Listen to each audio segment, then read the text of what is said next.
ಮೊಬೈಲ್ಗಳು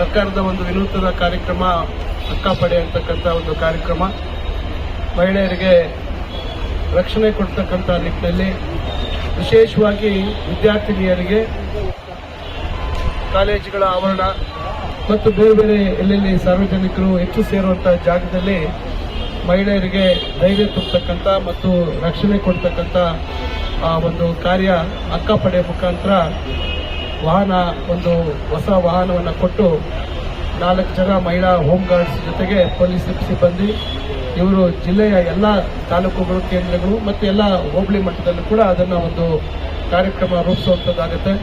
ಪ್ರತಿ ದಿವಸ ಅಲ್ಲಿ ಹೋಗಿ ಸಂಚರಿಸಿ ಕಾಲೇಜುಗಳ ಸಮೀಪ ಅಥವಾ ಬೇರೆ ಜನಸಂದಣಿ ಮಹಿಳೆಯರು ಹೆಚ್ಚು ಸೇರ್ತಕ್ಕಂಥ ಸ್ಥಳಗಳಲ್ಲಿ ಹೋಗಿ ಮಹಿಳೆಯರಿಗೆ ಧೈರ್ಯ ತುಂಬತಕ್ಕಂಥದ್ದು ಮತ್ತು ಏನಾದರೂ ಕಿರುಕುಳ ತೊಂದರೆ ಆದಂಥ ವಿಚಾರದಲ್ಲಿ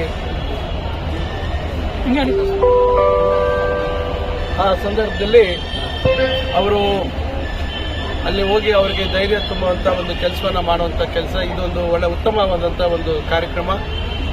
ಈಗಾಗಲೇ ನಾವು ನಮ್ಮ ಡಿಸ್ಟ್ರಿಕ್ಟ್ ಆಫೀಸಲ್ಲಿ ಜಿಲ್ಲಾ ಕಚೇರಿಯಲ್ಲಿ ಅಕ್ಕ ಕ್ಯಾಂಟೀನ್ ಅಂತೇಳಿ ನಾವು ಅದನ್ನು ಪ್ರಾರಂಭ ಮಾಡಿದ್ದೀವಿ. ಏನು ಸ್ವಸಹಾಯ ಸಂಘಗಳ ಮಹಿಳೆಯರು ಒಂದೊಂದು ಕ್ಯಾಂಟೀನನ್ನು ಪ್ರಾರಂಭ ಮಾಡಿದ್ದಾರೆ. ಈಗಾಗಲೇ ಸುಮಾರು 2.5 ತಿಂಗಳಾಯಿತು, 2.5-3 ತಿಂಗಳಾಯಿತು. ಇವತ್ತು ಈಗ ಇದೊಂದು ಹೊಸ ಒಂದು ಪ್ರಯೋಗ ಆಗ್ತಾ ಇದೆ. ಚುನಾವಣೆ ಸಂದರ್ಭದಲ್ಲೂ ತಮಗೆ ಗೊತ್ತಿದೆ, ಒಂದು ವಿಶಿಷ್ಟವಾದಂಥ ಒಂದು ಮಹಿಳೆಯರಿಗೆ ಪ್ರತ್ಯೇಕವಾದಂಥ ಒಂದು ಮತಗಟ್ಟೆ, ಒಂದು ಪಿಂಕ್ ಬೂತ್ ಅನ್ನು ಮಾಡುವಂಥದ್ದು ಆಗಿದೆ. ಇವತ್ತು ಹೆಚ್ಚು ಮಹಿಳೆಯರಿಗೆ ಇವತ್ತು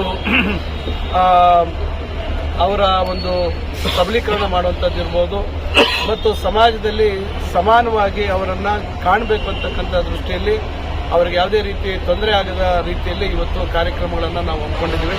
ಅದರಿಂದ ಅದರ ಭಾಗವಾಗಿ ಇವತ್ತು ರಾಜ್ಯ ಸರ್ಕಾರ ಮಾನ್ಯ ಮುಖ್ಯಮಂತ್ರಿಗಳು ಉಪಮುಖ್ಯಮಂತ್ರಿಗಳು ಇದಕ್ಕೆ ಒಂದು ಚಾಲನೆಯನ್ನು ಕೊಟ್ಟಿರ್ತಕ್ಕಂಥದ್ದಕ್ಕೆ ಇವತ್ತು ನಮ್ಮ ಜಿಲ್ಲೆಯಲ್ಲಿ ಇದಕ್ಕೆ ನಾವು ಇವತ್ತು ಚಿಂತಾಮಣಿಯಲ್ಲಿ ಇದಕ್ಕೆ ಚಾಲನೆ ಕೊಟ್ಟಿದ್ದೀವಿ. ಜಿಲ್ಲೆಯ ಎಲ್ಲ ತಾಲೂಕುಗಳಲ್ಲಿ ಇವತ್ತು ಈ ಅಕ್ಕಪಡೆ ವಾಹನ ಸಂಚರಿಸಿ ಎಲ್ಲರಿಗೂ ಧೈರ್ಯ ತುಂಬುವಂಥ ಒಂದು ಕೆಲಸವನ್ನು ಮಾಡ್ತಾ ಇದೆ. ಈ ಸಂದರ್ಭದಲ್ಲಿ ನಮ್ಮ ಜೊತೆಯಲ್ಲಿ ನಮ್ಮ ನೂತನವಾಗಿ ಜಿಲ್ಲೆಗೆ ಜಿಲ್ಲಾಧಿಕಾರಿಗಳಾಗಿ ಬಂದಿರತಕ್ಕಂಥ ಪ್ರಭು ಅವರು, ನಮ್ಮ ಮುಖ್ಯ ಕಾರ್ಯನಿರ್ವಹಣಾಧಿಕಾರಿಗಳಾಗಿರ್ತಕ್ಕಂಥ ಡಾಕ್ಟರ್ ನವೀನ್ ಭಟ್ ಅವರು, ನಮ್ಮ ಪೊಲೀಸ್ ವರಿಷ್ಠಾಧಿಕಾರಿಗಳಾಗಿರ್ತಕ್ಕಂಥ ಕುಶಲ್ ಚೌಕ್ಸಿ ಅವರು, ನಮ್ಮ ಡಿವೈಎಸ್ಪಿರಾಗಿರ್ತಕ್ಕಂಥ ಮುರಳೀಧರ್ ಅವರು ಮತ್ತು ಮಹಿಳಾ ಮತ್ತು ಮಕ್ಕಳ ಕಲ್ಯಾಣ ಇಲಾಖೆಯ ಅಧಿಕಾರಿಗಳಾಗಿರ್ತಕ್ಕಂಥ ವೆಂಕಟೇಶ್ ರೆಡ್ಡಿ ಅವರು, ತಹಸೀಲ್ದಾರ್ ಆಗಿರ್ತಕ್ಕಂಥ ಸುದರ್ಶನ್ ಅವರು, ಸಿಡಿಪಿ ಅವರು ಮತ್ತು ಇನ್ನು ನಮ್ಮ ಇಒ ಅವರು ಎಲ್ಲ ಅಧಿಕಾರಿಗಳ ಸಮ್ಮುಖದಲ್ಲಿ ಇವತ್ತು ಮತ್ತು ಬಹಳಷ್ಟು ಜನ ಮಹಿಳೆಯರು ಇವತ್ತು ಹೋಮ್ ಗಾರ್ಡ್ಸ್ ಇರ್ಬೋದು ಮತ್ತು ವಿವಿಧ ಸಂಘ ಸಂಸ್ಥೆಗಳ ಮಹಿಳೆಯರು ಇವತ್ತು ಎಲ್ಲರೂ ಇಲ್ಲಿ ಭಾಗವಹಿಸಿದ್ದಾರೆ. ಇವರೆಲ್ಲರ ಸಮ್ಮುಖದಲ್ಲಿ ಇವತ್ತು ಚಾಲನೆ ಕೊಡುವಂಥ ಕೆಲಸ ಆಗಿದೆ.